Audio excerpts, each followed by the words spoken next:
Hi, I'm Holly, your friendly neighborhood carnivore.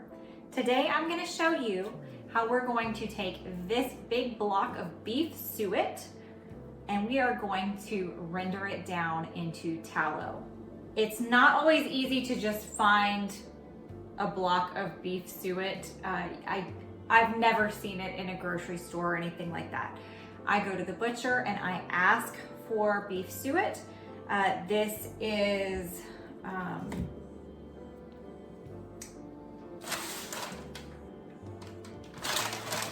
I picked this up. I already rendered half of it. I saved the other half in the freezer, but I saved this so I could show you. I got 4 pounds of it. It was $2.49 a pound. It was very inexpensive, so I just paid $10 for a big block of 4 pounds of fat. Very inexpensive. It is cheaper than you could buy the other tallow in the store anyways, the jars of it.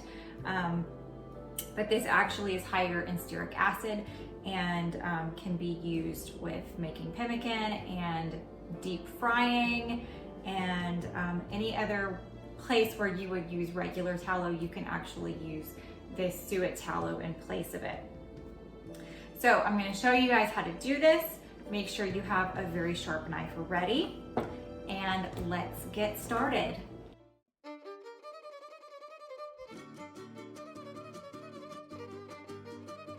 The first thing we need to do is chop up this big hunk of suet. The smaller pieces that you can cut the suet into, the more tallow you will be able to render out of it.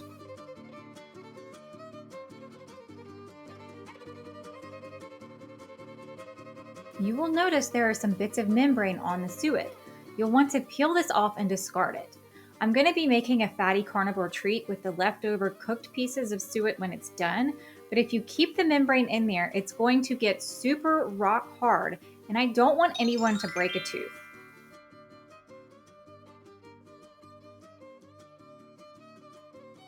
Let's quickly speed through the chopping process, since this much fat does take a few minutes to break down.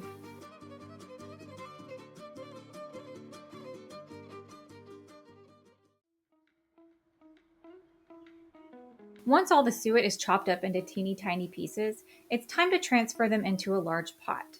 The suet will tend to stick to the cutting board, so use your knife to scrape it off so none of it goes to waste.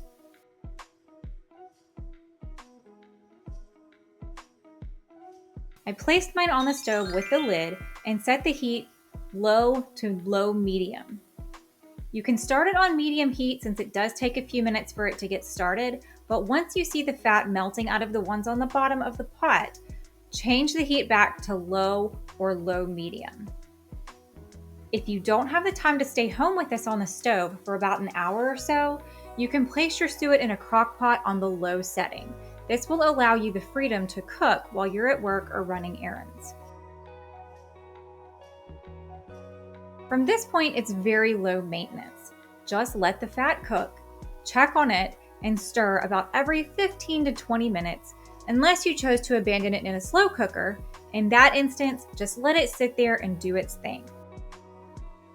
You'll notice all the suet floating in the tallow is still fairly light color, and it looks pretty similar to the size that we chopped originally. As it cooks, the suet pieces will get smaller and have more space to swim around in the tallow.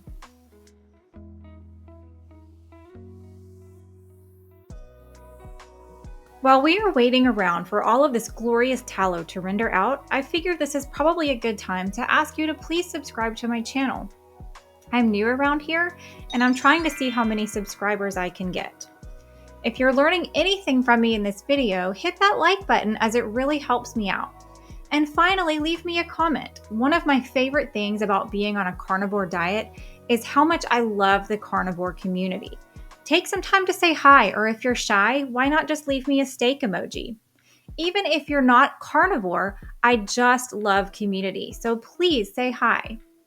If you're interested in seeing what I eat every day, follow me over on X at carnivorefriend or on Instagram at friendlyneighborhoodcarnivore. Back to our regular scheduled programming.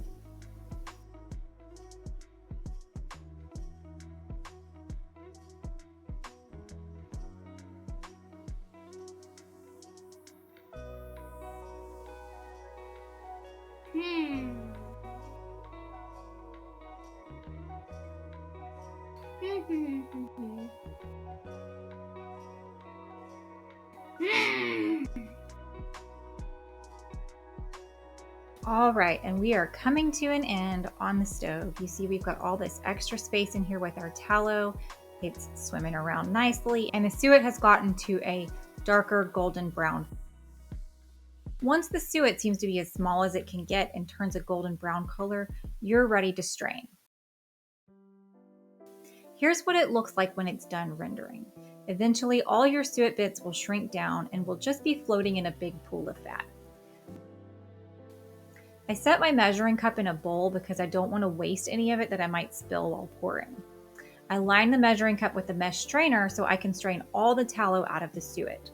Be super careful straining out your tallow. This stuff is extremely hot. I don't want you to get burnt. After I strain all the tallow off the suet bits, that's it, you're done. You have this wonderful, beautiful golden tallow.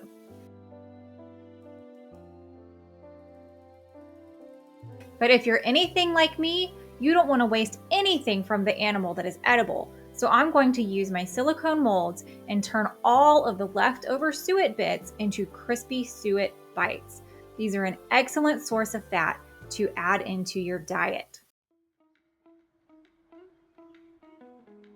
Simply scoop out and divide the leftover suet into the silicone molds.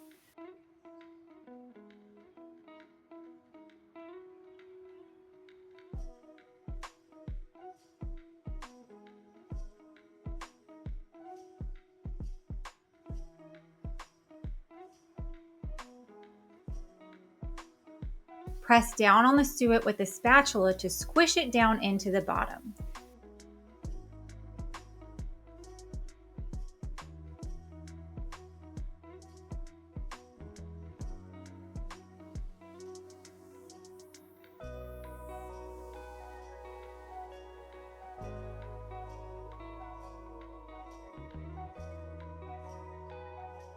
Lastly, sprinkle it with salt. I'm using cherry smoked salt here, and I'm going to repeat this process with the remaining suet.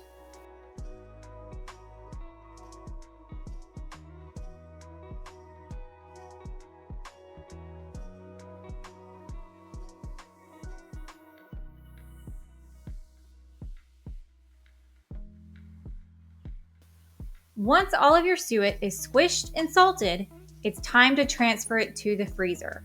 These need to freeze for at least 8 hours, but really try to get these to freeze overnight. Let them go as long as you can.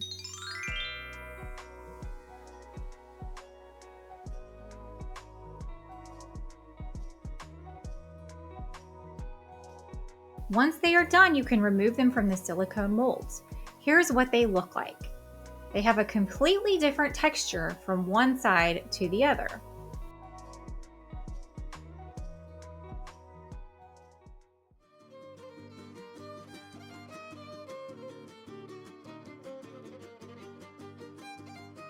Make sure you return these crispy suet bites to the freezer to store them, as they are meant to be eaten frozen.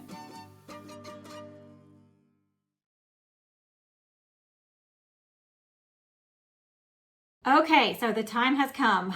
All of my crispy little suet bites are frozen solid and ready to try. I've got them all in my little container here. I just keep it in the freezer. So let's pull one of these out and show you guys. So we've got it nice and crispy on the one side and then really smooth on the other. That's where we squished the little bits of fat down into it. I sprinkled some smoked salt on it before I threw it in the freezer. And these are best frozen solid. I know that suet hardens pretty quickly, so you would think in a couple hours it would be good to go. These are really best frozen overnight minimum, because the texture of the suet, when it's not frozen, it sticks to your teeth. So these are really good, completely frozen solid. That way you're not having those little bits just kind of stuck there and having a hard time getting them out. All right, so we are going to give this a taste test.